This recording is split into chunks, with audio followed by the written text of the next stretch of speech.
El Big Data. El Big Data. Ese monstruo, esa nueva religión del siglo XXI. Todo el mundo habla del Big Data. No mucha gente sabe bien qué es. Nos espían, nos controlan, nos manipulan, nos hacen comprar cosas que no necesitamos para impresionar a gente que no nos importa. Y todo esto es culpa del Big Data. Las grandes corporaciones, las grandes tecnológicas, los gobiernos, todos tienen una agenda y a través del Big Data nos están usando a nosotros. Esta teoría de conspiración, al igual que muchas teorías de conspiración, tiene algo de cierto.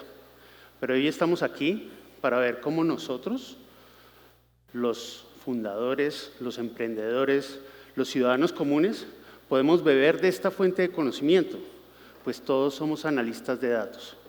Todo lo que entra por nuestros sentidos son datos. Todo lo que nuestro cerebro procesa todo el día para tomar absolutamente todas las decisiones que tomamos durante el día son datos. Y los datos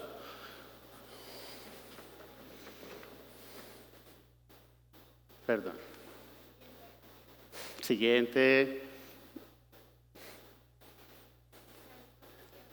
Ya. Y los datos son el petróleo del siglo XXI.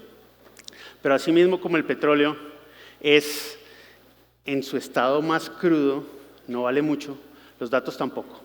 En realidad los datos en su estado más crudo prácticamente no valen nada, ¿sí? Hoy día los están vendiendo y prácticamente en su estado más crudo no valen nada.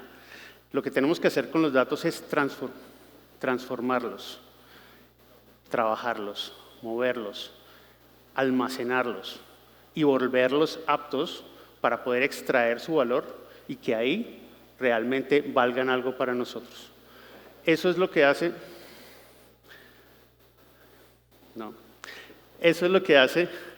la estrategia. Gracias.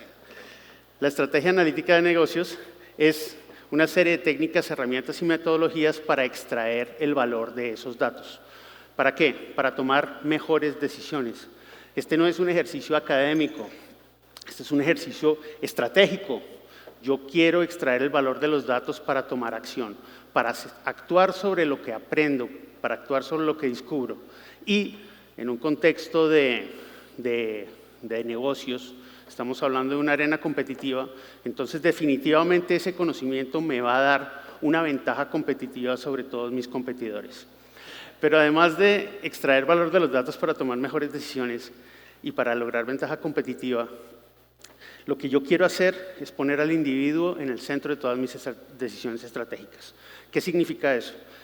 Si yo soy una empresa, si soy una marca, si vendo un producto, yo quiero poner al cliente, al usuario, al consumidor en el centro de todas mis decisiones estratégicas. Si voy a diseñar un producto, quiero poner al cliente en el centro, no solamente el capricho del equipo que diseña el producto o del gerente, quiero poner al cliente en el centro. Si yo soy un candidato político, quiero poner al votante en el centro de mis decisiones estratégicas durante la campaña.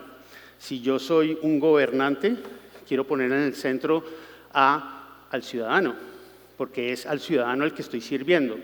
Y mis decisiones afectan al ciudadano. Entonces quiero poner al ciudadano en el centro de todas mis decisiones estratégicas.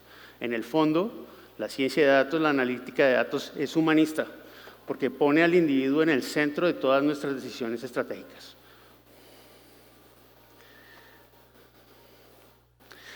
En el contexto de una startup, los datos tocan prácticamente todas las funciones de la startup. Si voy a desarrollar un producto y si voy a desarrollar un MVP, tener datos es fundamental para irlo corrigiendo e ir iterando. Si quiero averiguar si soy market fit o para conocer mejor a mis clientes, los datos son fundamentales para ser ágil en mi gestión de proyectos. En la relación con los inversores, no me van a aceptar nada menos que datos si quiero realmente que inviertan en mi startup. El manejo del talento humano, bootstrapping, cuando estoy yo mismo pagando las cuentas durante un tiempo, la retención y el engagement, y el growth hacking y la adquisición de usuarios, sobre lo cual vamos a ver un caso hoy, es fundamental si quiero crecer. La única forma de crecer es monitoreando las campañas de crecimiento con datos. Entonces, nos vamos a meter en la mente y en el proceso analítico, nos vamos a meter en la mente del analista y en entender cuál es ese proceso. ¿Cómo piensa el analista que está? O sea, este es un viaje tras bambalinas para entender toda esa gente que maneja el Big Data, en qué es lo que está pensando, qué es lo que está intentando hacer realmente y cómo lo está haciendo. La metodología de un proyecto de datos, y esto es general para cualquier tipo de proyecto de datos, tiene 4 grandes fases. Primero, yo debo entender cuál es mi problema de negocios. Debo realmente comprender qué es lo que estoy tratando de resolver con un caso de analítica. Esto es más fácil decirlo y hacerlo. Ustedes no se imaginan cuánta gente se enreda aquí y cuántas preguntas erróneas no llevan a caerse por el hueco del conejo de Alicia y perderse en el espacio para siempre, ¿sí? Hacer un montón de análisis que al final no van a servir para nada porque la pregunta de negocios inicialmente no estaba estructurada y no estaba bien planteada. Luego lo que voy a hacer es un trabajo de recolección de datos. Entre más ingeniería de datos tenga y entre más infraestructura tenga, por supuesto puedo recoger y manejar y mover y procesar más datos.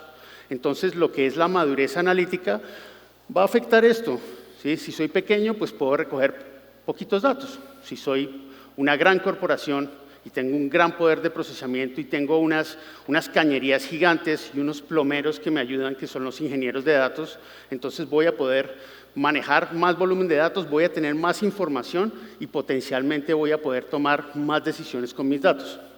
Luego que hago esto, entro ya en la parte del análisis, que es la que más vamos a tocar aquí. No vamos a hablar tanto de ingeniería de datos, porque esa es la parte técnica y hay varias conferencias que hablan de eso. Viene la parte de los descubrimientos y los insights. Esta es la parte, digamos, fascinante de esta profesión. Es cuando llega la revelación, cuando el analista de datos se entera de que a través de su análisis ha descubierto algo que nadie más sabe, que es realmente revelador. Y cuando ya tenemos esto y tenemos un diagnóstico claro de qué es lo que está pasando, entonces nos vamos a lo que son las recomendaciones estratégicas. Es decir, ¿qué es lo que voy a hacer con esto que he aprendido? Porque si no, ¿para qué lo he hecho? Si lo he hecho solamente por aprender, pues me ahorro todo ese trabajo y tal vez no haya ninguna diferencia entre el conocimiento o la ignorancia. La gran diferencia que existe es lo que yo voy a hacer al final, las acciones que voy a tomar sobre lo que he aprendido.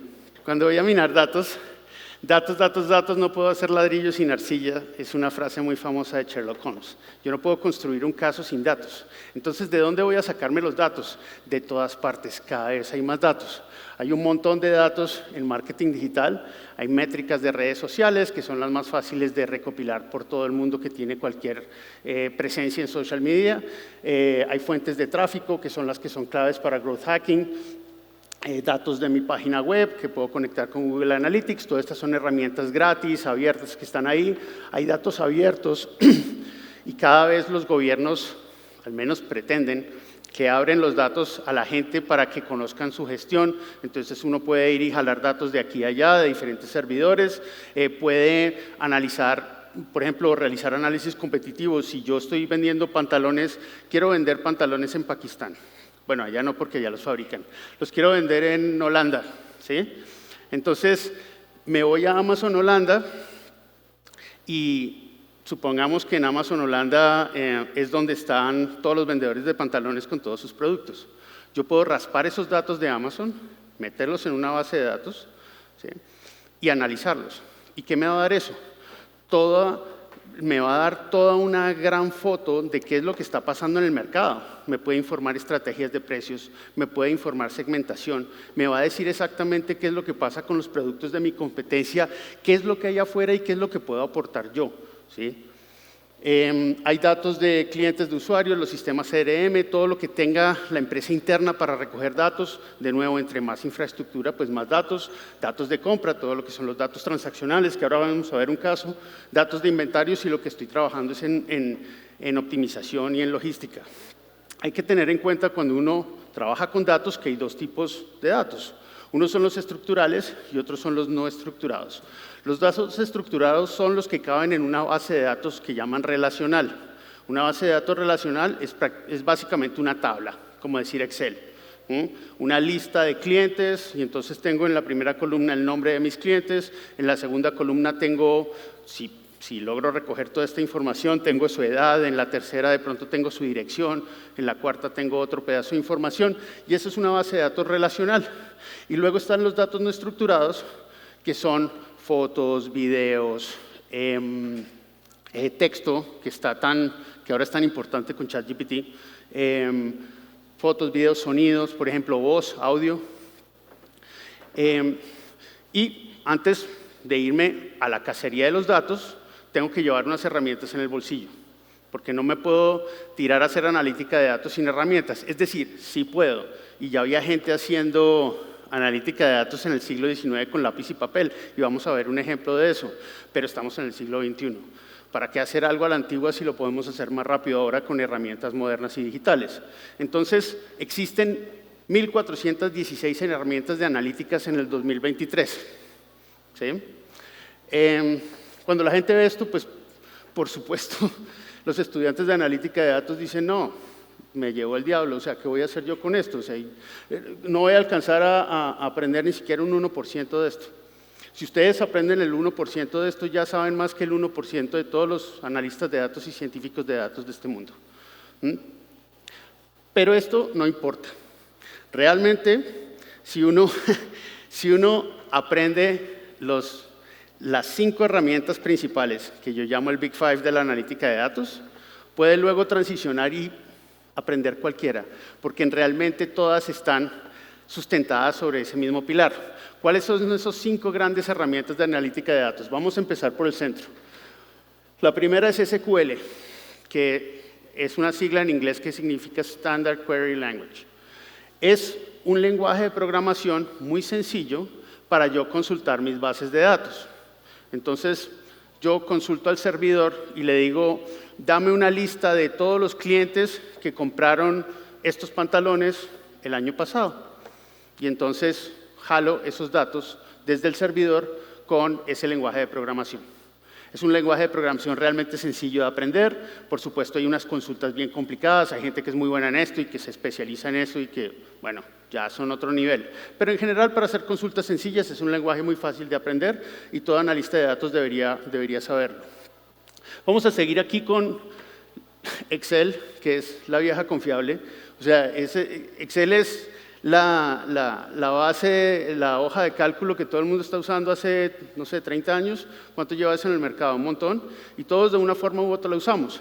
Ahora, Excel tiene funciones muy avanzadas que realmente hacen cosas magníficas y que vale la pena explorar. Y yo digo que un 85% del trabajo de un analista de datos se hace en Excel, ¿sí? Por más avanzado que sea. Y hasta en las mejores familias se ve de Silicon Valley que todos están metidos en Excel todo el día, porque realmente Excel es una herramienta muy poderosa y muy práctica con la cual estamos muy familiarizados. Entonces, Excel es definitivamente el punto de entrada para la analítica de datos. Si yo quiero aprender de esto y no sé nada, lo primero que aprendo es Excel. Luego viene un lenguaje de programación que se llama Python, que es programación orientada a objetos y que es realmente muy, muy fácil de aprender. Y es más o menos una carta que llamaríamos como un comodín, porque sirve para todo. Es un lenguaje de programación muy versátil, con una sintaxis fácil de aprender, que puedo utilizar para hacer cosas muy sencillas de analítica de datos o cosas muy complejas. Machine learning, todo lo que ustedes se imaginan, se hace en Python. Entonces, es un lenguaje que si uno tiene en el bolsillo, prácticamente puede hacer todo. Es como una navaja suiza. Está R, que es un programa de estadística, un lenguaje que se especializa en analizar datos desde la perspectiva estadística, que es rico en paquetes estadísticos y hace mi trabajo con estadística mucho más fácil. No es tan fácil de aprender, pero vamos a ver que con Python tiene unas librerías que facilitan muchísimo el trabajo. Y si a mí me gusta la estadística y yo soy bueno en eso, aprendo R y es invaluable. Y la última herramienta que he escogido es una que se llama Tableau, que es una de las tantas herramientas de visualización que hay ahí afuera, sino que esta herramienta es muy sencilla de usar. Hay una versión gratis que es Tableau Public, ustedes pueden ir allí, descargarla y practicar. Y hace unas visualizaciones de datos fantásticas, bellísimas. ¿Sí? Parece que uno hubiera hecho eso en quién sabe qué programación, pero realmente lo hace Tableau. Con este combo, ya con esto ustedes están armados hasta los dientes para analizar datos. ¿Sí? De hecho, yo digo que con una fracción de esto, ni siquiera tienen que ser unos expertos en todo, pero esto para mí es como el pilar de todo lo demás. Luego salen otras herramientas de analítica de datos y ve uno y están soportadas por Python o son una versión de esto que ya existe, pero esta es, digamos, la columna vertebral del análisis de datos. Como les contaba, R y Python tienen unas librerías que son pedazos de código que alguien ya programó por ustedes. O sea, básicamente son pedazos de código que, por ejemplo, hacen gráficas o manipulan y limpian los datos o hacen machine learning, que ahorita vamos a ver que es la inteligencia de máquinas, pero ya alguien las programó y están listas. Y ustedes lo único que tienen que hacer es llamar a esa librería, le hacen un llamado y la cargan y le dan unos parámetros. Y ya es un algoritmo que está prehecho, digamos, ya es un código que está escrito. Entonces, eso facilita muchísimo el trabajo en Python y R.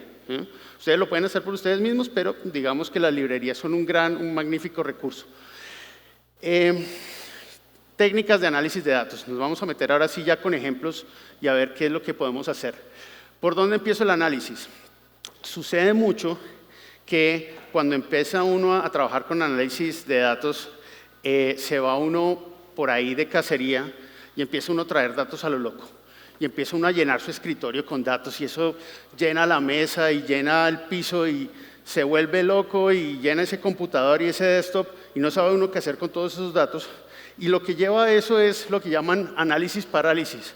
El analista se paraliza y se queda completamente quieto y puede perder días, semanas, meses en esto y no avanzar, porque no sabe bien por dónde comenzar. Entonces, ¿por dónde comenzar? ¿Sí? ¿Cómo podemos evitar esto? ¿Cómo podemos evitar esta situación?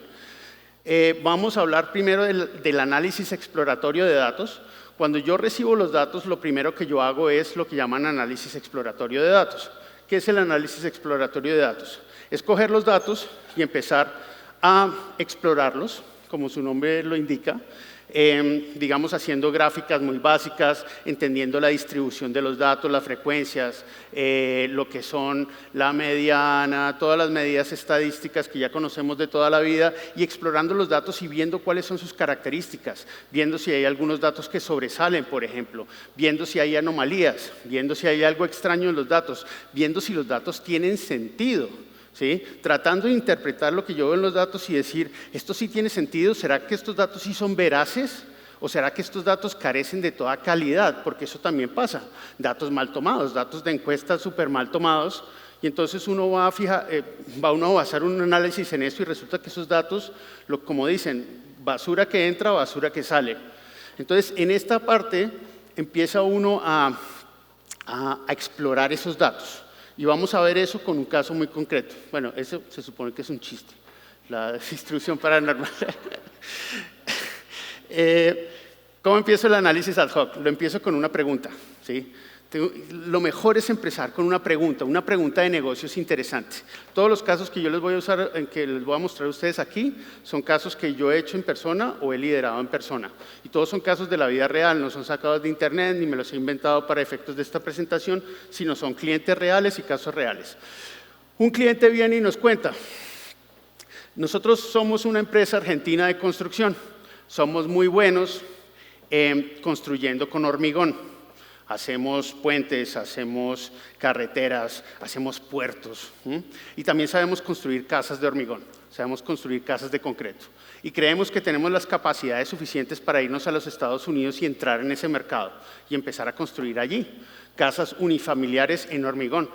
Porque en Estados Unidos, no sé si ustedes lo sepan, pero el estándar de construcción son casas de madera, no son casas de cemento, ni de ladrillo, ni de hormigón. Eso tiene un contexto cultural e histórico súper interesante, pero no les voy a echar esa historia, nos echamos aquí otra media hora. El caso es que esto es bastante disruptivo, ir a construir casas de hormigón. Entonces, ¿dónde podemos hacer eso? ¿Dónde podemos escoger lo que llaman una cabeza de playa para yo aterrizar y empezar mi invasión? Como era Normandía para los aliados en la Segunda Guerra Mundial. O sea, si yo voy a atacar el mercado de los Estados Unidos, necesito una cabeza de playa. Si yo voy a ir a vender a Japón, necesito una cabeza de playa. Donde sea que yo vaya a ir a entrar a un mercado global, necesito escoger una cabeza de playa. Puede ser física, como es en este caso, o puede ser digital, por medio de un segmento. ¿Sí? dentro del ciberespacio. Entonces, lo primero que mira uno es, bueno, ¿cómo va el tema del mercado inmobiliario en los Estados Unidos? Resulta que es un mercado de 36 trillones de dólares, eso equivale al PIB de la Unión Europea y China juntos, es un mercado gigantesco, el más grande del mundo, y hay 10 mercados principales, una en la costa noroeste, California es inmenso, Texas también está grande y Florida, y uno dice, bueno, aquí ¿qué hacemos? Estos son mercados que son los mercados principales y queremos entrar en uno de esos mercados porque el producto no va a ser barato. Esto se correlaciona con lo que llaman las megaregiones económicas de Estados Unidos. Estas son las regiones que agrupan toda la actividad económica y que agrupan también la densidad demográfica. Y por diversas razones, dentro del estudio, se decide que es mejor ir al sur, por clima, por idiomas, si va uno a traer staff desde Argentina, pues es mejor que todo el mundo hable español. Entonces la decisión empieza a estar entre Texas y Florida, ¿sí? Ya vamos descartando a los demás. Y empezamos a hacer un análisis entre Texas y Florida, a comparar las condiciones macroeconómicas, a comparar el poder adquisitivo, la demanda por casas unifamiliares, cómo están los dos mercados. Y vamos a ver una de las variables que es muy importante para un constructor, que es el valor de la tierra. Aquí es donde entra el análisis exploratorio de datos. Entonces, el constructor necesita siempre saber si va a construir, cuánto vale la tierra para ver si es atractivo ir y construir. Y cogemos y combinamos datos del censo de Estados Unidos, jalamos datos del censo de Estados Unidos, que eso lo podemos hacer porque ellos tienen lo que llaman una API, que es como un pedazo de código donde uno puede jalar datos de su base de datos. Y también hacemos un poquito de web scraping en una página que se llama realtor.com, que es raspar los datos del mercado inmobiliario allí. Y empezamos a comparar lo que es el valor por acre en Estados Unidos con lo que es el valor por acre residencial, tanto en Florida, que es la de arriba, como en Texas. Entonces nos damos cuenta que el valor por acre residencial en Texas es más interesante. Por cierto, esto está hecho en Excel, ¿no? Nada sofisticado, la herramienta más básica de todas. Entonces cogemos y decimos, bueno, Texas se ve mucho mejor, luego lo miramos por condado, miramos Florida y Texas por condado, y nos damos cuenta que en efecto Texas parece ser una mucho mejor opción. Entonces, dentro de Texas hay 4 grandes principales mercados que son Dallas, Houston, Austin y San Antonio. Los comparamos de nuevo contra los 4 principales mercados de la Florida y nos damos cuenta que el mercado más interesante a nivel de precio de la tierra es lo que llaman el Metroplex Austin San Antonio. Este descubrimiento es lo que en ciencia de datos se llama un low hanging fruit. O sea, ¿cómo se dice eso en español? Como la manzana que está a la mano. ¿Mangos bajos? Mangos bajos, ¿sí? Nunca lo había escuchado, pero gracias. Este es un low hanging fruit. Entonces, esto tan sencillo se hace con un simple análisis de datos análisis exploratorio de datos que no debe tomar más de, no sé, 1 hora, ¿sí? Y es muy poderoso de todas maneras, a pesar de que sea algo tan simple y a pesar de que lo único que estemos usando sea una hoja de Excel. Pero ya al menos no estamos por todas partes en Estados Unidos jalando datos de un lado y de otro que no tienen sentido. Ya nos vamos a enfocar. Y además podemos generar una hipótesis, que es la que vamos luego a probar con un caso de investigación. La hipótesis es que el Metroplex de Austin San Antonio es mi cabeza de playa para construir casas unifamiliares en el mercado de los Estados Unidos. Y esa es la hipótesis que yo voy a ir a probar ahora con mi caso de consultoría. Voy a ir, por ejemplo, a hacer estudios de marketing etnográfico, voy a entrevistar compradores de casa allí, ver cuál es el poder adquisitivo, cuánto están dispuestos a pagar, todas los features del producto, las características del producto, cómo deberían ser. Es decir, voy a extender mi investigación. No solamente voy a tomar la decisión basada en un punto de datos, por supuesto que no, pero ya es una buena indicación, ¿sí? Ya es señalar en una dirección y ya me permite crear una hipótesis sobre la cual voy a basar mi investigación. Eso es análisis exploratorio de datos. Es decir, vamos a ir pelando la cebolla.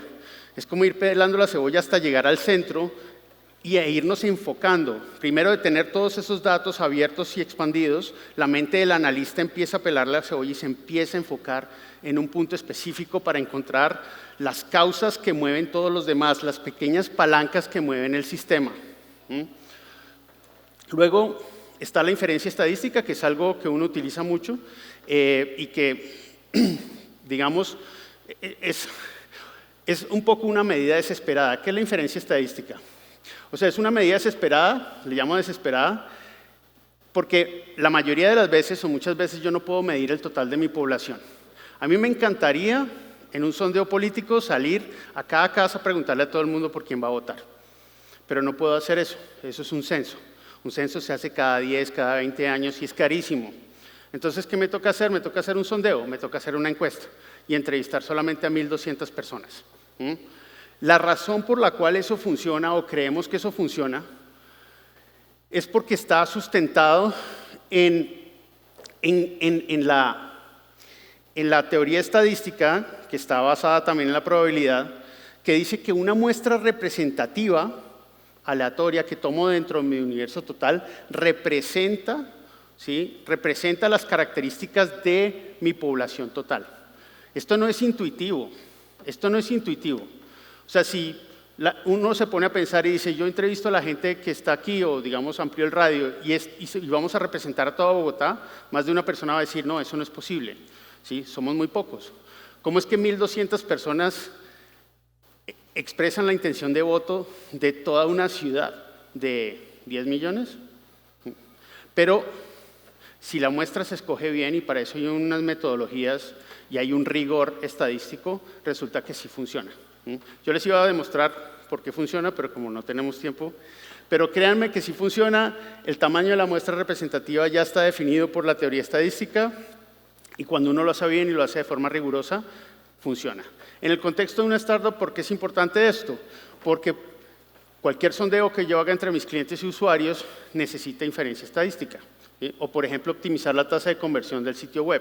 Está lo que llaman A/B testing, que aquí creo que hubo una conferencia en A/B testing, que es mostrar dos campañas en paralelo o mostrar dos websites en paralelo y ver qué reacciona y recoger el feedback de esos datos de los usuarios y con eso hacer inferencia estadística.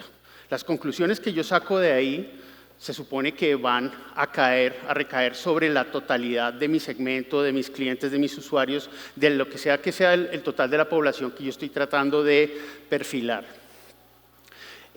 La otra herramienta muy poderosa es la visualización de datos, no solamente como un elemento de comunicación, sino de descubrir insights. Y al visualizar los datos, yo lo que estoy haciendo es no solo encontrar patrones e interpretar lo que está pasando, sino que voy a descubrir correlaciones que no estaban ahí antes y que no se me habían ocurrido antes. Uno de los casos famosos que hay en la historia, a punta de lápiz y papel, es el de John Snow del brote de cólera en Londres en 1854. En el siglo XIX la gente todavía pensaba que el cólera se transmitía por vía aérea, como el COVID o la gripe. Y pensaron eso durante mucho, mucho tiempo. Entonces se ponían máscaras para no contagiarse. Pero un médico en Londres se dio cuenta de esto y dijo, yo sigo recibiendo pacientes y muertos y la gente se sigue muriendo y no están funcionando las máscaras. ¿Qué es lo que pasa aquí? Entonces se le ocurrió la idea de visualizar, de averiguar dónde vivían los pacientes que habían fallecido y visualizarlos en un mapa. Vamos a visualizar a todo el mundo dónde vive, a ver todas las víctimas del cólera. Eso en, digamos, visualizado moderno se ve así. Y lo que uno ve aquí es esto azul. Resulta que en ese tiempo todavía no había servicio de agua en las casas. Entonces la gente iba a tomar agua del pozo. Y al ver esto, uno empieza a ver un radio. Y se da uno cuenta que resulta que toda esta gente que ha fallecido aquí, pues está tomando agua de este pozo. Entonces el cólera no se transmite por vía aérea, sino se transmite a través del agua. Y este es un gran ejemplo de cómo la visualización estadística hasta el día de hoy es un gran recurso para combatir las enfermedades de transmisión viral. Y es un gran ejemplo de visualización estadística como una herramienta para descubrir insights. No solamente para hacer una gráfica bonita y que mi presentación se vea bonita, o para comunicar algo que también sirve para comunicar mis ideas y expresar lo que quiero transmitir, mi mensaje, o mostrar un análisis, pero además es una herramienta para descubrir insights.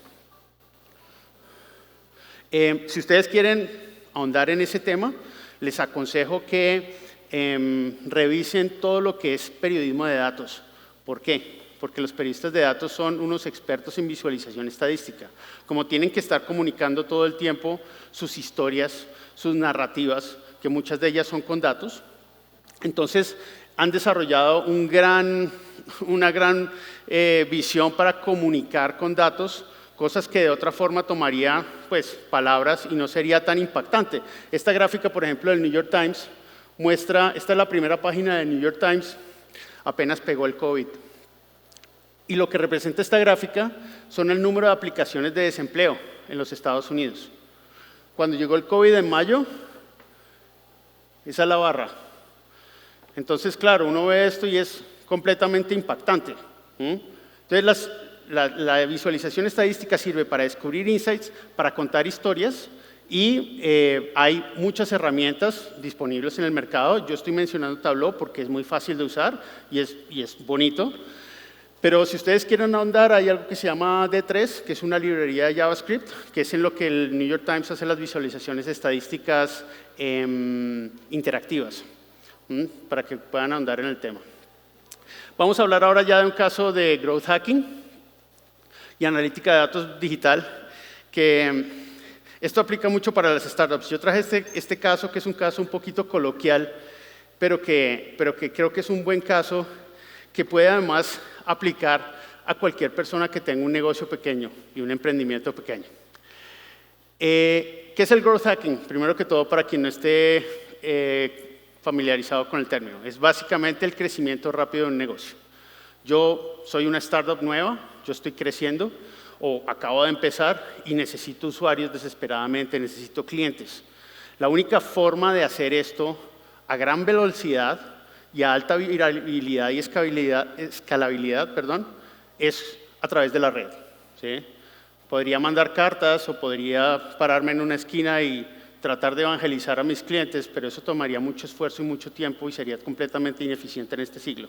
Entonces, lo que hago es irme a las redes.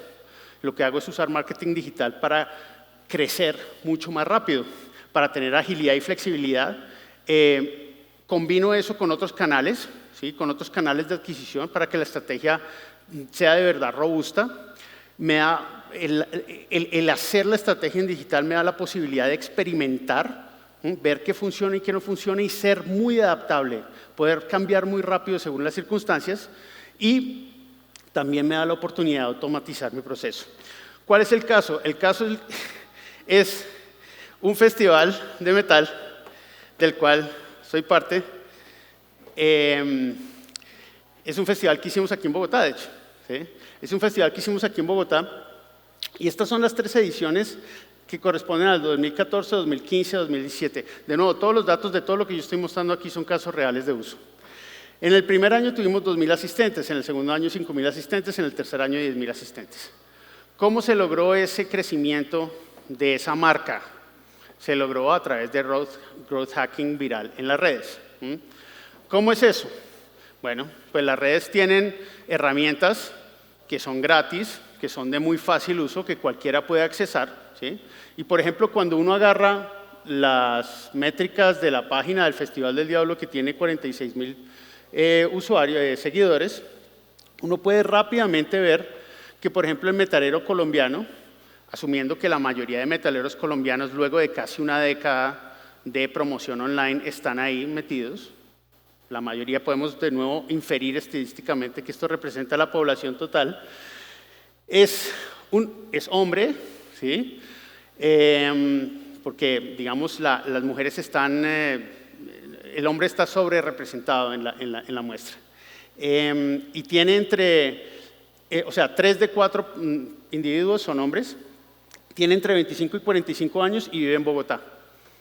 La mayoría viven en Bogotá. Si Bogotá es el centro y el núcleo, pues eso obviamente tiene que ver con la densidad de población.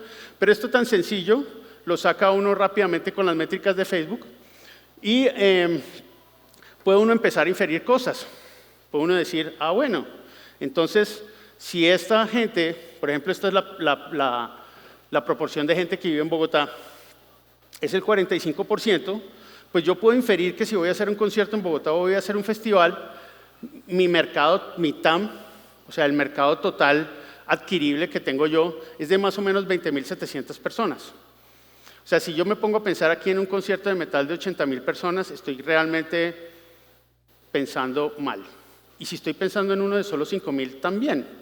Porque el mercado total que puedo adquirir al menos a futuro, es de 20.000 personas. ¿Eso qué nos dice además? Que la última edición del festival tuvo 10.000, o sea, tiene un espacio para crecer casi al 100% de lo que está ahora mismo. Entonces, todo esto, lo otro que nos dice, bueno, otro insight que podemos sacar de aquí es que el mercado de Bogotá, de los conciertos de rock de ese género, es de 10-1. O sea, hay 10 metaleros en Bogotá por un metalero en Medellín. Entonces, si yo quiero franquiciar esto y llevarlo a otra ciudad, pues tengo que tener en cuenta el tamaño del mercado al cual lo estoy llevando, que es 10 veces más pequeño. Esto tan sencillo se saca en, no sé, 15 minutos, con una herramienta de Facebook muy fácil. Y todo, pues todo emprendimiento debería, digamos, usar esto a diario porque es una herramienta pues, que está ahí y de la cual pueden salir muchas cosas. Lo otro que puedo sacar de esto y con un poquito de conocimiento de mi target, ¿sí? Es que con esto lo que hago es perfilar el target e inventarme lo que llaman un marketing persona, un avatar, ¿sí? Este es un prototipo del metalero colombiano, por ahí se parece a alguien. Y esta persona de marketing es el faro que va a determinar nuestra estrategia. O sea, yo perfilo a mi target y lo perfilo en detalle a nivel demográfico, psicográfico y comportamental. Yo tengo que explicar a esta persona como si fuera un ser humano real, porque esta persona va a representar a todos los metaleros de Bogotá. Y es súper importante definirlo con una edad, un trabajo, una biografía, unas metas, unas frustraciones, unas motivaciones, las marcas que también utiliza. ¿Por qué es importante hacer esto? Que aparentemente es un ejercicio, no sé, es muy importante porque cuando yo voy a hacer las campañas, cuando yo voy a hacer, por ejemplo, mi estrategia de contenido, la voy a hacer centrado en ese target, ¿sí? Y volvemos a decir que vamos a poner al cliente en el centro de todas nuestras decisiones estratégicas. En este momento el cliente es ese target, ese es mi cliente. Entonces, toda la estrategia de contenido va a estar enfilada hacia él. Todo el targeting que yo voy a hacer en la distribución de mi publicidad va a estar centrada en él. Y si hago, por ejemplo, cosas fuera del espectro digital, como una campaña de marketing guerrilla que hicimos por la séptima, que pintamos unos murales allí, que resultaron súper exitosos porque la gente los empezó a subir y los empezó a compartir. Pero todas estas estrategias y tácticas están centrados en ese target que además he definido a partir de los datos gratuitos que están en mis redes sociales. Y con eso hago mi growth hacking. No es más. Lo otro es, por supuesto, o sea, si hay más, que es estar monitoreando permanentemente la campaña. ¿Sí? Yo tengo que estar todo el tiempo mirando si mi campaña está funcionando o no está funcionando, qué clase de contenido está funcionando, qué clase de contenido no está funcionando, cuándo está funcionando, cuándo debo publicar, cuándo no debo publicar, qué más debo hacer. Las herramientas de analítica de todas las redes sociales, incluyendo el Google Analytics, que es el que yo conecto a mi página web, son las que me informan cómo debo ir cambiando mi campaña y ajustando mi campaña a corte. Entonces, el growth hacking está centrado en datos. El targeting del growth hacking también está centrado en datos. Fíjense que toda esta estrategia está centrada en datos además que se consiguen de forma gratuita y a los cuales cualquiera puede acceder. Y el growth hacking pues es un recurso que utilizamos los pequeños, los que no somos grandes corporaciones y tenemos millones de dólares para invertir en marketing. Este es un gran recurso para toda startup y empresa pequeña que quiera realmente viralizarse y crecer. Vamos a ver algo de estrategia, inteligencia de marketing y de consumidor, todavía con centrados en el marketing. La estrategia de marketing, el objetivo es empoderar el negocio, ¿sí? Con tomas de decisiones más informadas y sobre todo entender a profundidad a los clientes y al mercado. O sea, ese entendimiento profundo del cliente y del mercado es uno de los objetivos principales de la estrategia, de la analítica de negocios. Conocerse a sí mismo y conocer al enemigo, como decía Sun Tzu. Aquí tenemos un caso de una startup en Silicon Valley que se pensó el negocio de hacer una caja de suscripción de café. Las subscription boxes en Estados Unidos, no sé si eso ha llegado aquí, la verdad, o si es popular o funciona. Son, digamos, las marcas cogen y arman una cajita feliz con productos de muestra. Tú te suscribes, la caja llega una vez cada tanto y uno llena un formulario y da retroalimentación diciendo qué le gustó y qué no le gustó. Y entonces la caja le va llegando periódicamente. Por ejemplo, las subscription boxes de belleza, de maquillaje, son muy populares porque las mujeres aman ese descubrimiento que produce encontrarse una caja con nuevos productos de sus marcas favoritas. Y lo que no les guste lo tachan y entonces a la siguiente les cambian un poco y les meten otro producto y es algo además lúdico. Entonces son muy populares y son muy exitosas. Y hay subscription boxes ahora prácticamente para todo, ¿sí? Es un modelo de negocio, digamos, de ventas digitales y a distancia que agarró bastante vuelo, no sé si ya tocó techo, pero en este momento que hicimos este análisis estaba en pleno furor.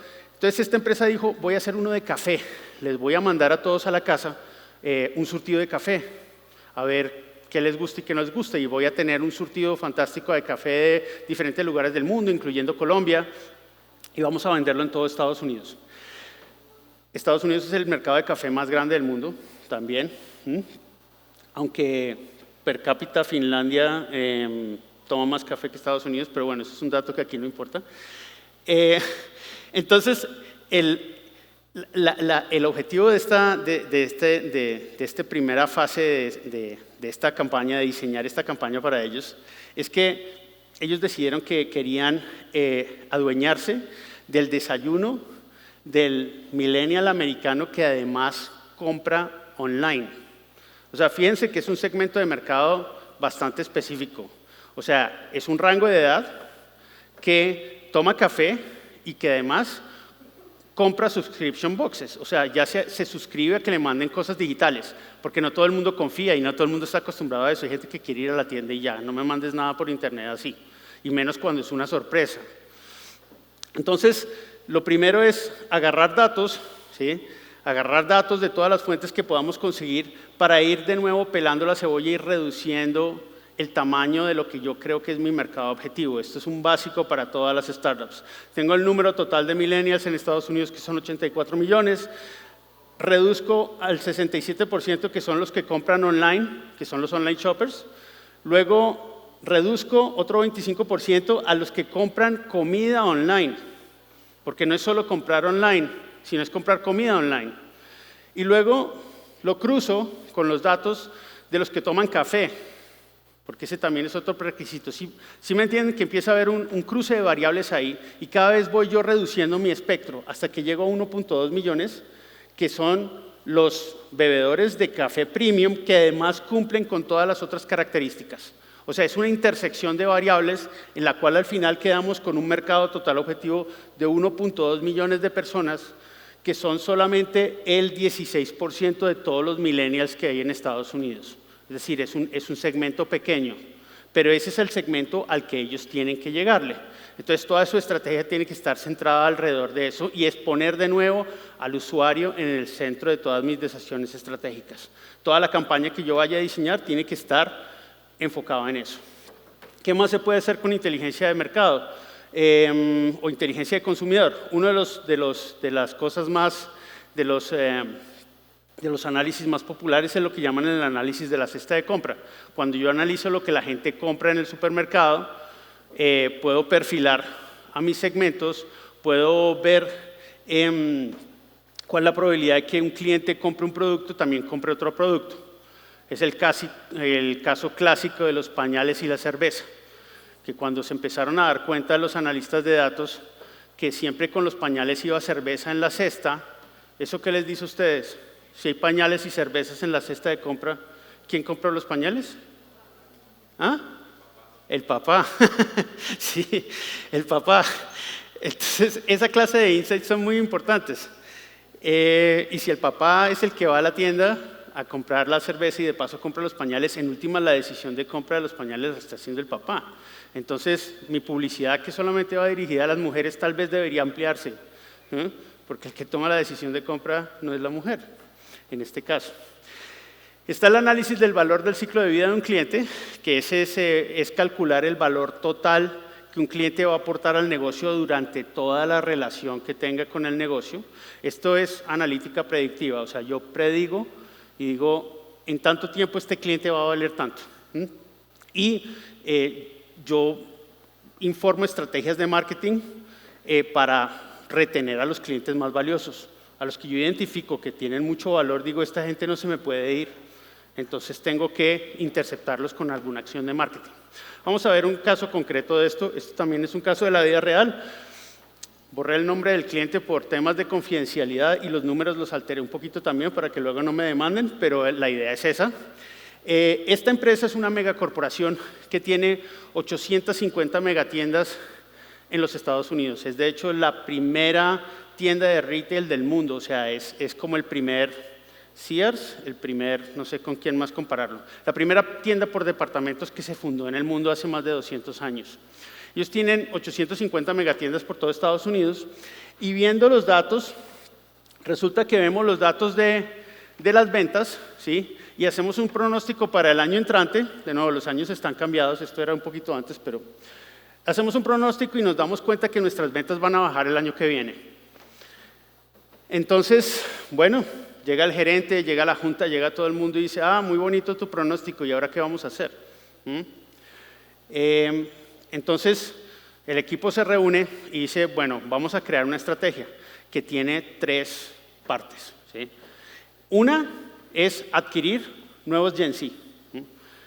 Nos damos cuenta que la gente que está comprando es un poco mayor y queremos atraer una nueva generación. Entonces vamos a adquirir nuevos Gen Z y me va a representar todo este dinero.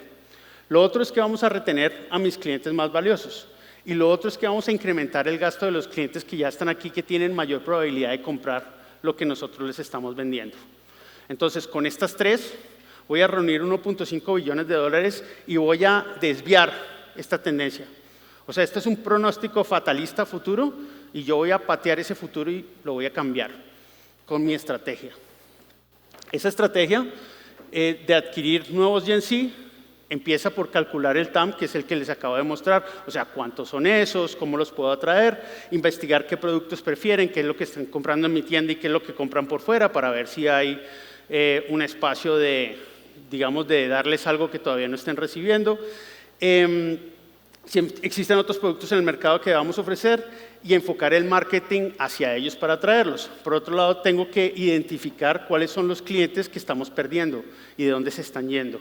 Hay algo que se llama análisis de migración, que lo tienen todas estas tiendas y lo tienen mucha gente que, digamos, todas estas redes de cadenas de distribución que pueden identificar cómo se van moviendo los clientes de un almacén a otro, o entre productos o entre categorías, como si fueran palomas, digamos, ¿sí?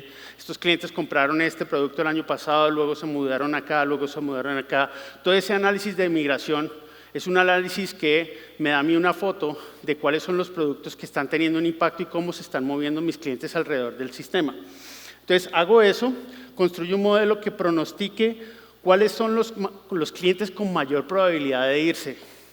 Y esto es muy interesante de analítica predictiva, porque los clientes, cuando compran algo seguido, generalmente, y eso lo descubrimos en este estudio, un cliente no se va de un día para otro, un cliente se empieza a ir. O sea, la frecuencia de compra empieza a reducirse. Entonces, cuando yo identifico esa frecuencia de compra y me doy cuenta que se va a ir, lo intercepto en la puerta, ¿sí? Básicamente le digo, no te vayas, te tengo una promoción. Y luego, incrementar el gasto de los clientes más valiosos, pronostico cuáles de esos van a ser los más valiosos a futuro, y les realizo también un análisis de canasta para ver qué es lo que compran y qué es lo que podría yo ofrecerles con los pañales, de pronto cerveza. Entremos a hablar de analítica predictiva, que es más o menos lo que ya hemos estado viendo. Analítica predictiva se trata de predecir el futuro. Esta es la parte más, digamos, siniestra del Big Data. Predecir el futuro, ¿sí? Algo que supuestamente nadie puede hacer, pero que realmente, si se hace bien, se puede hacer con una probabilidad bastante grande. Para eso vamos a hablar de Machine Learning. ¿Qué es Machine Learning? Algunos ya deben estar familiarizados con el concepto. Machine Learning es un tipo de inteligencia artificial que encuentra patrones. Tiene la capacidad de reconocer patrones en los datos y tiene la capacidad de ejecutar decisiones automáticamente. Es decir, es un algoritmo que toma una decisión de forma autónoma y de forma automática. Puede ser de forma autónoma, pero es de forma automática. Entonces hay 2 tipos de Machine Learning. Uno que es supervisado y otro que no es no supervisado.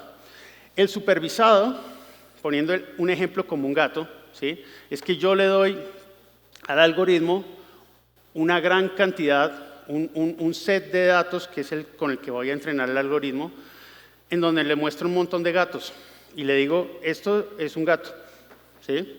Y el algoritmo empieza a recorrer eso y empieza a aprender que es un gato, y empieza a aprender que es un gato. Este es un gato, este no es un gato. De hecho, cuando le doy el set de entrenamiento, etiqueto unos datos con gato y etiqueto otros datos como no gatos y le voy a dar fotos.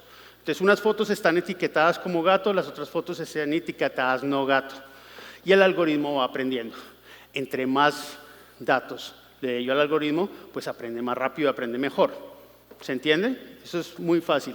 Es el aprendizaje supervisado. Luego tengo otro aprendizaje no supervisado en Machine Learning, que es que yo le doy todos los datos, y no le digo que es un gato, y le digo, identifíqueme grupos dentro de estos datos. Eso se llaman clusters, que viene de la astronomía, clusters de estrellas, estrellas que están todas juntas en el cielo, ¿sí? Aquí identifíqueme dentro de todo este conjunto de datos, algunos que estén juntos y que tengan similitudes, que estén cercanos y que se parezcan en algo. Y luego los vamos a clasificar, luego les vamos a poner un nombre. Por ahora no nos preocupemos de cómo se llaman, de si se llaman gato. Y entonces el algoritmo va y me separa las fotos de los gatos, porque se parecen, ¿sí? Y luego los denominamos gatos. Eso se llama clustering y es el aprendizaje que en máquinas no supervisado. Esto ahora va a tener una aplicación, no se me impacienten. El aprendizaje supervisado tiene unos algoritmos y el aprendizaje no supervisado tiene otros algoritmos. Los algoritmos de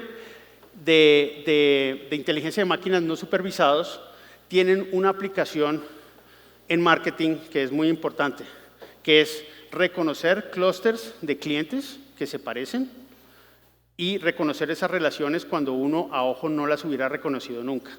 Entonces el algoritmo va y mira a todos los clientes y encuentra alguna característica en común que hace que el algoritmo los agrupe y diga, ah, estos son tal, y estos son tal, y estos son tal, entonces los vamos a subdividir y los vamos a partir en estos clústeres.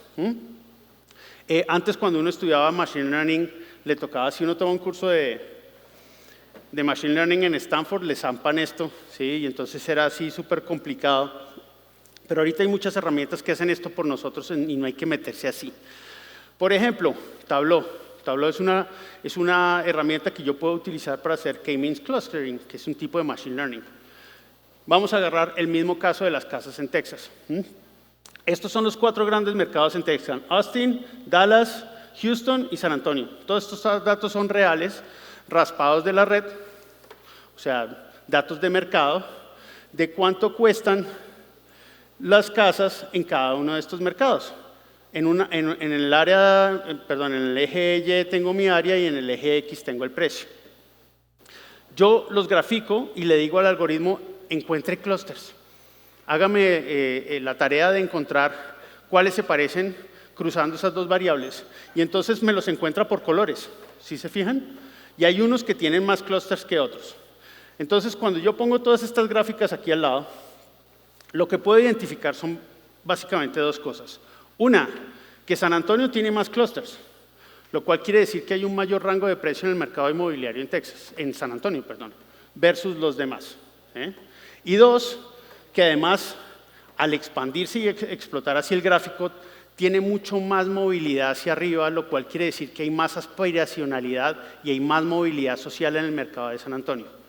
Si la gente está comprando casas cada vez más caras y se está moviendo hacia arriba, ese es un fenómeno social, en realidad. Y cuando uno se pone a mirar bien el tema de la población de esta ciudad versus las otras, se da cuenta que es una ciudad muy latina, en donde la segunda, tercera generación está agarrando mucho poder adquisitivo. Y al coger ese poder adquisitivo, pues está comprando casas, ¿sí? Y por eso hay esa aspiracionalidad y hay esa cantidad de clústeres distintos. Entonces yo puedo empezar a segmentar a mis compradores de casa potencial haciendo clustering, que es un algoritmo de Machine Learning. Otro caso donde es una aplicación que tiene que ver con el poder nefario de las redes es cuando se usa clustering para identificar conversaciones en la red.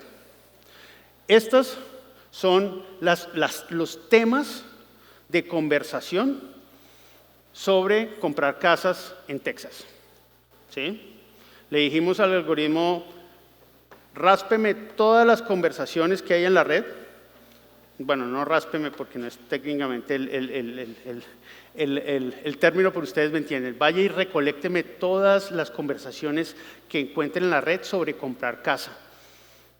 Todas. Y cuénteme qué temas ve. O sea, es no supervisado, ¿sí? Yo no le estoy diciendo al algoritmo que debe encontrar X o Y tema. Yo le estoy diciendo al algoritmo que me encuentre un tema de conversación y me diga cuánta gente está hablando de eso y que me muestre cuáles son los temas de conversación más importantes.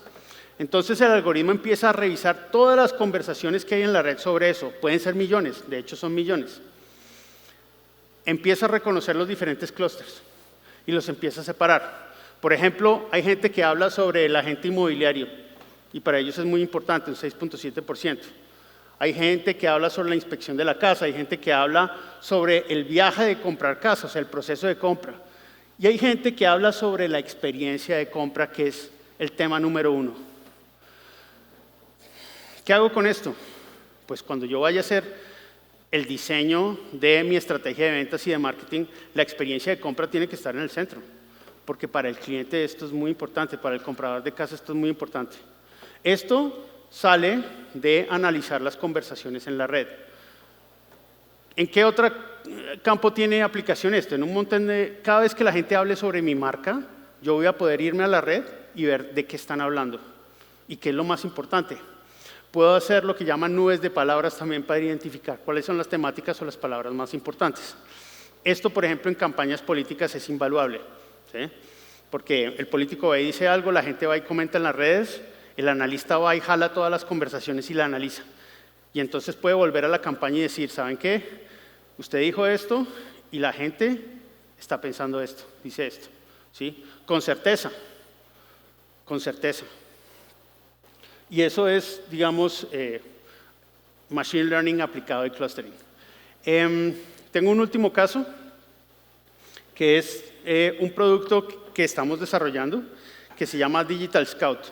Digital Scout es un producto para descubrir artistas, para descubrir deportistas, para descubrir cualquier tipo de artista o escritor independiente y emergente antes de que triunfe. ¿Cuál es la motivación detrás de esto? Tradicionalmente, y todavía, este proceso se hace de forma humana. Ese de allí es el jefe de scouts del FC Barcelona. ¿Qué hace un scout? Lo que hacía un scout también es una disquera, salir a mirar niños a ver quién juega bien, descubrir al próximo Messi. ¿Sí? Estos son los scouts literarios de Nueva York, que son los que han descubierto los mayores éxitos para irse a Hollywood y hacer adaptaciones literarias para el cine y la televisión. Todo este proceso se ha hecho siempre de forma humana. Pero ¿qué pasa? Que los humanos somos muy especiales. O sea, por un lado, dependemos del talento y la habilidad personal. Por otro lado, tenemos muy poca capacidad para mirar a todos los niños, ¿sí? Porque si uno es el niño que tuvo la suerte que este señor lo miró y ese día estaba de buen genio y ese día se fijó en uno, pues entonces tiene uno un futuro en el fútbol. Pero si no, entonces ¿qué pasa? Si nadie está mirando. Lo mismo en la música, lo mismo en la literatura. ¿Cuántos artistas, cuánta gente talentosa no hay allá afuera que nunca ha sido descubierto y que ya nunca fue descubierta? Tal vez podamos usar la tecnología para resolver ese problema y para ver quién está afuera y realmente identificarlo antes de que triunfe. Entonces, empezamos, digamos, haciendo un experimento con libros, con autores independientes.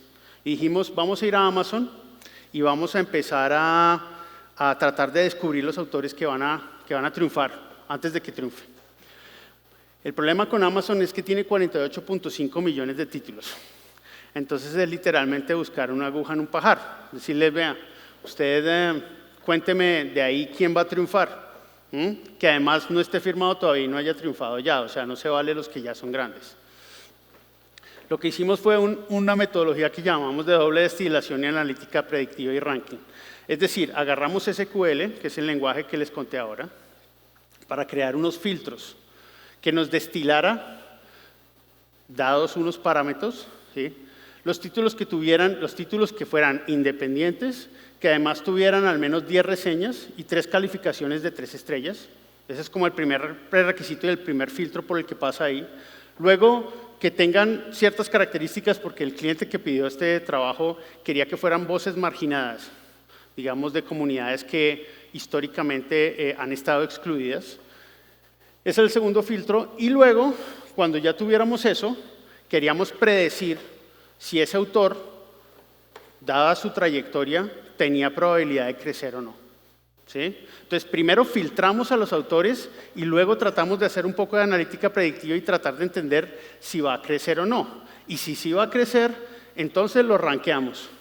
Decimos, este va a crecer más que el otro y el otro más que el otro. ¿Se entiende? O sea, hay un filtro aquí, luego hay una predicción y luego hay un ranking. Y con eso vamos a destilar y vamos a filtrar a todos y vamos a decir, aquí hay una lista de 20 que tienen todo el potencial y todo este futuro, vaya y fírmelos. ¿Sí? 20 niños, 20 músicos, 20 autores. En este caso los autores para probar el caso. Al final conseguimos esto, justamente la lista de los autores que queríamos identificar y digamos, probamos, bueno, la metodología funciona, pero es un poco engorrosa, es un poco manual. ¿Sí?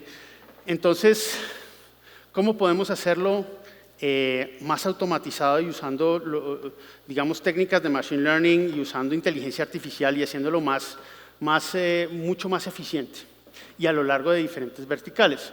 Entonces dijimos, vamos además a combinar esto con conversación social.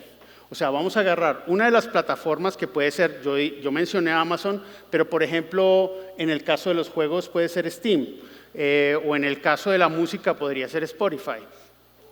Y vamos a usar estas métricas y las vamos a combinar con la conversación social. ¿Quién está hablando de esta gente? ¿Hay alguien hablando de ellos? ¿Y qué están diciendo? ¿Es positivo o negativo? Entonces es básicamente como identificar a alguien que primero ya tiene un ranking y además del cual están hablando. O sea, lo que llaman la palabra en la calle. Pero la palabra en la calle hoy día es la palabra en Facebook, en Twitter, en Instagram, en Spotify. ¿Sí? Vamos a combinar esa palabra digital y vamos a tratar de entenderla. Eso se puede hacer en juegos, se puede hacer para libros, se puede hacer para música, y cuando ya se hace en grande, pues necesitamos una infraestructura de ingeniería de datos, que de nuevo no hemos entrado en ese tema hoy, pues para no volver esto muy técnico.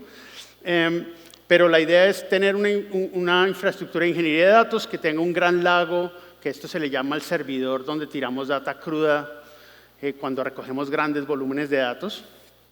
Y luego lo traemos a servidores que son más manejables, que son bases de datos relacionales que son estructurados. Entonces, por ejemplo, aquí cuando hay datos no estructurados, que fue los que mencionamos antes, puedo venir aquí a tirarlos a la base de datos estructurados y luego los visualizo en plataformas de BI. ¿Sí? Los visualizo en plataformas que sean muy fáciles para mí de interpretar y de ahí van a salir mis insights. Ensayando con esos datos nos dimos cuenta de esto, por ejemplo, lo ensayamos con juegos porque lo hemos ensayado con música, con arte, con literatura. Ensayando con juegos nos dimos cuenta que no es muy difícil identificar artistas emergentes o autores emergentes porque se cumple lo que se llama la ley de la distribución de potencias. O sea, un 1% de los títulos, por ejemplo en libros, se lleva el 53% de todos los reviews. Cuando un artista tiene tracción, entonces se lleva como la atención de todo el mundo. No es que la gente, digamos, se disperse, se distribuye igual entre los artistas, sino que hay unos poquitos que se llevan toda la atención. Y a esos, si cruzamos variables, podemos ver cuáles son lo que llaman outliers, los que sobresalen respecto a los otros, cruzando esas variables.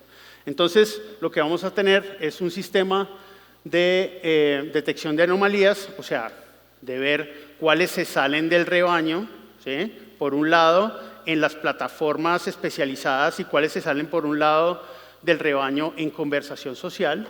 Los vamos a meter a ese sistema de detección de anomalía, vamos a cruzar los datos, ¿sí? Los vamos a rankear y al final vamos a visualizar y hacer el análisis y vamos, digamos, a filtrar y a tener una lista muy corta de candidatos que ahí sí puede llegar el scout humano, porque debe llegar el scout humano a mirar esa lista y a decir, voy a ir a ver a estos 10 niños jugando fútbol, voy a ir a ver a estos 10 artistas tocar, voy a ir a ver a estos 10, me voy a leer el libro de estos 10 autores que no mucha gente conoce pero que tienen potencial. La tecnología nos puede ayudar a descubrir talentos. Y ese es el Digital Scout. Para terminar, quiero hablar de lo que se viene, que es la frontera de inteligencia artificial para el análisis de datos. No hay que pensar en nada, digamos, sofisticado que esté por allá en un laboratorio, sino que la inteligencia artificial ya está aquí, está al alcance de todos, todo el mundo que sabe la está usando. ChatGPT es como el ejemplo más cercano que se me puede ocurrir de inteligencia artificial generativa que está cambiando todas las reglas del juego del análisis de datos. Todo lo que yo les dije a ustedes hoy acá que hay que aprender, puede uno trabajarlo en simbiosis con ChatGPT o con lenguajes grandes de inteligencia artificial como ChatGPT. ChatGPT 4, que además tiene 1.8 trillones de parámetros comparado a los 175 billones del ChatGPT 3, tiene aquí, cuando ustedes se meten ahí, una pestaña que dice Advanced Data Analysis. Ese es un asistente de datos, de análisis de datos, pero es un asistente súper poderoso. Es un asistente que sabe Python, es un asistente que sabe R, es un asistente que puede visualizar datos, es un asistente que puede analizar datos. Es decir, cuando uno empieza a usar esto, es un antes y un después, ¿sí? Es como si se partiera la historia profesional de uno en dos. Yo les aconsejo que exploren ChatGPT y lo hagan de una manera abierta y simbiótica, ¿sí? Nadie va a hacer el trabajo del analista por el analista. Los humanos tenemos una creatividad y una capacidad de pensar por fuera de la caja, que pensar de forma no ortodoxa que no tiene una máquina. Las máquinas no piensan como nosotros. La inteligencia artificial no es como nuestro cerebro. Lo único que hace la inteligencia artificial es encontrar parámetros y darnos una respuesta, que es la respuesta más probable dado la historia de datos y los parámetros que encontró antes. Pero eso es lo único que hace la inteligencia artificial. Nuestro cerebro es completamente complejo y puede hacer conexiones y puede tener una creatividad que la inteligencia artificial no tiene. Pero trabajando entre los dos, podemos hacer análisis que hubiera tomado antes un mes, se pueden hacer en un día. O sea, literalmente la velocidad, la productividad se ha incrementado exponencialmente. Entonces, les aconsejo que se metan y empiecen a trabajar en eso. Hay ahora toda una rama que llaman Prompt Engineering, aquí creo que hubo una conferencia, que son las mejores prácticas y para enseñarle a la gente a hacer buenos prompts. No sé si hay que hacerlo de forma tan formal. Yo creo que para aprender a cabalgar este caballo es cabalgando, o sea, es untándose las manos y haciéndolo. Y creo que eso es lo que les va a dar a ustedes una ventaja competitiva. Pero sin importar ChatGPT, todos los conceptos básicos que yo he mencionado aquí son conceptos que, si ustedes los entienden, van a poder hacer la transición a la simbiosis con la inteligencia artificial. Pero no lo van a poder hacer si no entienden los conceptos básicos, porque no le van a poder hacer coaching a la máquina, ¿sí?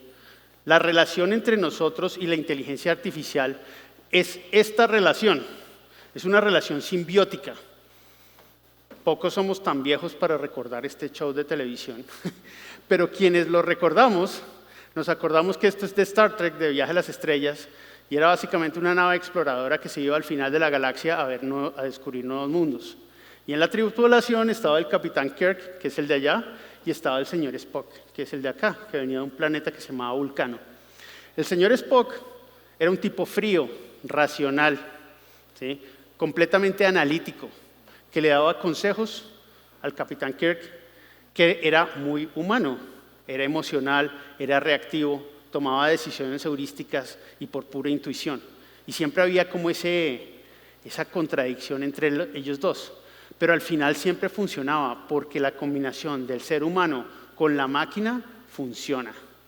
Entonces, eso es lo que llaman inteligencia aumentada. Y eso es lo que se viene en prácticamente todos los campos.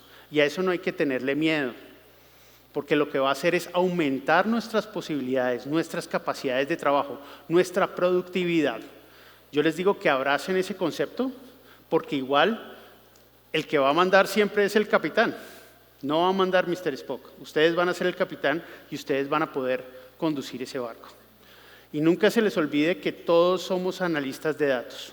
Lo único que hay que ser para ser analista de datos es ser humano. Y esto es lo que tengo para ustedes. Muchas gracias.